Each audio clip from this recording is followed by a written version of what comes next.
Hi everyone, welcome to my channel. Today I'm going to be talking about LPG and the various wild estimates of how much you get per gallon of LPG. So I'm going to go through a couple of things, and I really hope this is useful to you all. But the first thing I would say is, if you look over here, I've got this torque app here, and it's saying I get 24.1 miles per gallon. Now, I'm not 100% sure if that is accurate, because this wasn't really designed for LPG, it was designed for petrol. And also you have to bear in mind that at sometimes the car is running fully on petrol, especially during winter when the engine's cold, because it needs to get up to about 55 degrees Celsius, the coolant, in order for the reducer, also called the vaporizer, to actually vaporize the LPG into the liquid, into the gaseous form, which is required by the engine. So when the car starts, it's going to be running on pure petrol. Now at that point, it's a variable time. So in winter, it can be quite a long time before the car gets up to temperature and switches over to LPG. As I said, the coolant will give you an indication. Now the summertime is the coolant is warmer, and the air coming into the car is cooling the radiators is warmer, so therefore the car heats up quicker and you get a faster time.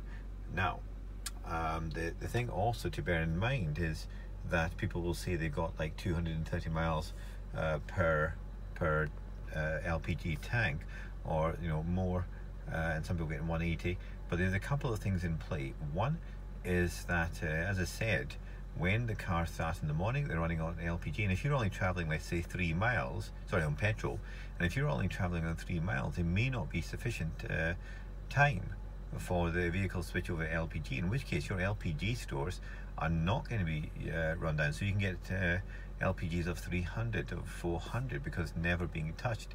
The car's running purely on petrol. So how can we measure that? Well, what we can do is fill up the car, the petrol tank, right up to the top of the petrol, like I've done over here, and you can see the petrol gauge is now almost halfway through, and then I press this button onto the B button, and it says I've done 436.9 miles in total, of which 98.6 has been on that this LPG level. Now this is my third tank of LPG to get let's say 2.5 tanks of LPG. Now this car has literally been running short distances, so it's not getting much LPG use.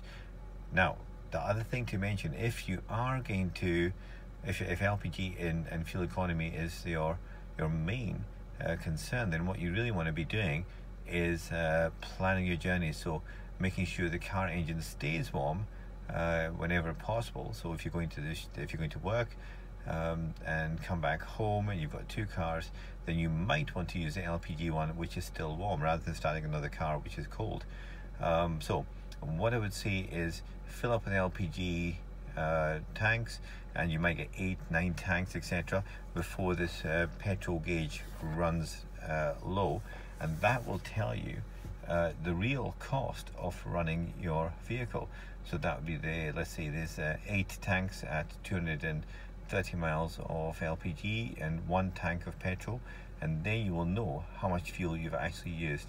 But if you're just measuring LPG and you're not taking into account the petrol usage, then you're not really doing yourself an accurate measurement of your fuel usage.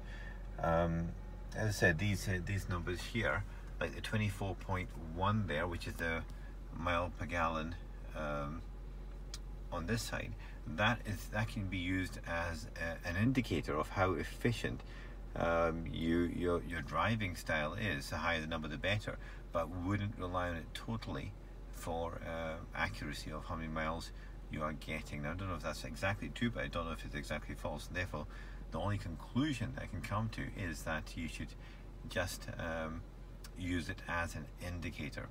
So your indicator means that it will tell you your driving style, whether it's working The other thing to note is that you pick your time. If you're leaving 10 minutes later in the morning than what you really want to, then you might hit traffic, in which case your LPG usage is going to go right up, so 10 minutes earlier, and you will notice the LPG change. So you can see there's wide variations of how the fuel can be utilized, and how you can get up these high usages of LPG and petrol, and likewise how you can get low usages of LPG and petrol. Also to note that if you're doing a lot of heavy acceleration or high speeds, then the LPG, even though the engine's hot, may be programmed to run on a mixture of LPG and petrol in order to keep the performance levels high, and gives a seamless transition of power. So if you're having to accelerate rather than just relying on the LPG, which has got a lower calorific value than petrol, the ECU will tell the car to take more petrol and to take and mix it in with the LPG to give it more power.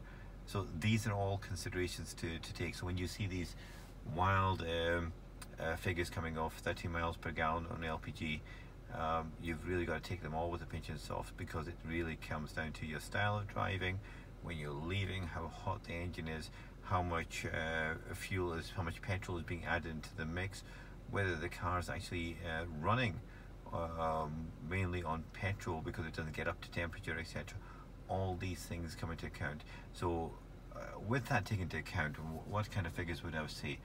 I would say probably about 23 miles per LPG gallon is achievable, and of course if you're doing long runs it will be higher, because the car is much more efficient as the speeds increase. But generally speaking, I would say budget for about 23 miles per gallon for the 3 litre, and maybe about, I don't know, maybe about 25, 26 for the 2.4 litre.